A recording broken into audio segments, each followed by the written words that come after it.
হাতছাড়া হয়ে যাবে, তো জাতি গুমরা হয়ে, জাতি মূর্খ হয়ে, জাতি বিভ্রান্তি হইয়া হইয়া জাতিদের ভিতরে বিভ্রান্তি ছড়াইয়া দিবে, জাতিদের মধ্যে মারামারি কাটাকাটি হইয়া হইয়া জাতি একদল শহীদ হয়ে যাবে আর একদল বিভ্রান্তি হইয়া বেধর্মীর মতো ইন্তেকাল করবে। ঠিক কিনা? এই দেশে দিন বেশি দিন নয় মুসলমান, আসেন এখনো দাঁড়িয়ে যাই মুসলমান, ওই কোরআনের পক্ষে দাঁড়ায় যাই। কোরআন যেদিকে আছে আমরা আছি, কোরআন নাই পৃথিবীতে দরকার নাই। এই কোরআন ছাড়া পৃথিবী চলতে পারে না, এই কোরআন ছাড়া জাতি বাঁচতে পারে না। জাতির মেরুদণ্ড হইল আল্লাহর দিন শিক্ষা। ঠিক কিনা? দিন শিক্ষা জিন্দা রাখেন, কোরআনকে চালু রাখেন।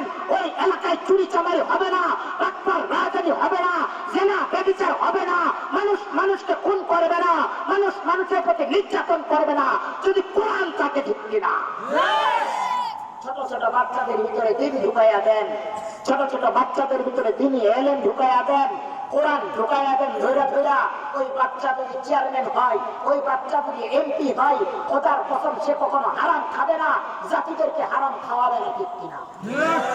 যখন বেধর্মীদের কাজ সাথে কইরা যাবে, যখন মুসলমান বিভ্রান্তি কইরা যাবে, পাপিষ্ঠ কাজ করতে করতে তার কলম অপরিষ্কার হয়ে যাবে, তখন নিজেও পাপ করবে, জাতিদেরকেও পাপ কাজ করাবে। ঠিক কিনা? আর যখন জাতি নিজে চৌকান্ন থাকবে, নিজে সচেতন থাকবে, হাজার জাতিদেরকে এই পাপিষ্ঠ কাজ থেকে বাঁচাইয়া তুলবে। ঠিক কিনা? আপনার ঘরে তিনি একজন বৌমা যাবে, সেও হারাম হালাল বেঁচে খাবে, হারামকে ঘৃণা করবে, তার স্বামীকেও হালাল খাওয়াবে। ঠিক কিনা?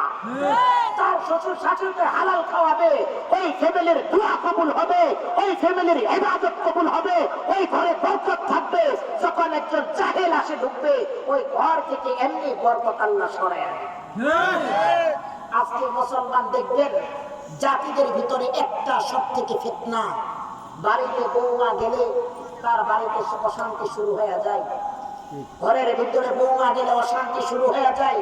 যে ঘরটাতে আল্লাহ রসুলের হাদিস, যে ঘরে যত সদস্য বাড়বে, ঘরে বৌমা আসবে, ওই ঘরে আল্লাহ তাআলার বরকত শুরু হয়ে যায়। যে ঘরে কন্যা সন্তান জন্মগ্রহণ করবে, ওই ঘর থেকে আল্লাহ বরকত শুরু করে দেবে। কিন্তু ফিতনা, এই ঘরে যদি কন্যা সন্তান জন্ম করে বৌমার সাথে অত্যাচার শুরু হয়ে যায়, বৌমা চলে গেলে শাশুড়ির সাথে অত্যাচার শুরু হয়ে যায়। ও মুসলমান জাতি, আজকে এই মুসলমান জাতিদের ভুল নয়, আমাদের ভুল নয়, আমাদেরকে ভুল বুঝায়া বুঝায়া আমাদের মস্তিষ্ক গুলোকে বার করে দিছে, আমাদেরকে ভুল বুঝায়া বুঝায়া একদল আমাদেরকে বেমুখ করে দিছে। ঠিক নেই?